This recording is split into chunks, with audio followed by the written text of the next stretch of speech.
Hello everyone, this is Julian from Kanen Coffee, and today we have a Profitec heat exchanger machine in the shop with us. And I came in for a few issues. Mainly we had to replace a few of the valves and do a full tune-up on this machine. Also, we replaced the pump pressure gauge, which had broken. As you can see here, there's the original one for you. And this is for your pump pressure, not your steam boiler pressure. And the reason it's broken is if I bring the compressor over here and try to get any sort of read on it, which if you put any sort of pressure it would read, nothing happens. And so that's just an indicator that either the spring inside of here is broken because it runs on a spring and a pressure plate, or it's just full of scale and it's unable to move.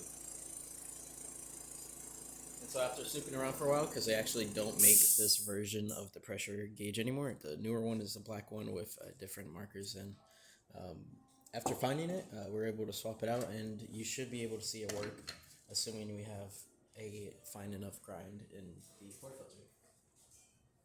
So quickly grabbing a cup, we are going to first run some water out of the group head because I believe I left this machine on for a little bit. And since it is a heat exchanger, you don't want to burn your coffee.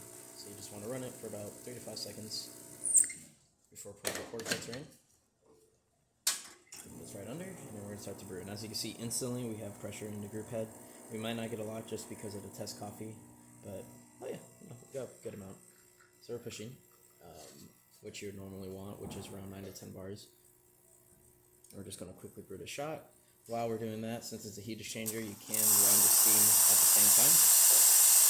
Oh, also we did replace the relay. I just remembered this machine wasn't heating up, and so replacing the relay with this one right here. You see the original relay.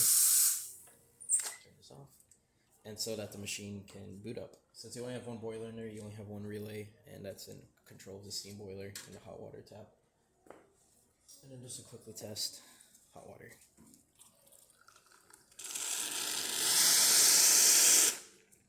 And yeah, that's about it for this repair. If you like this video or any of the other repairs on our channel, leave a like, subscribe, and hit the bell. Thanks for watching.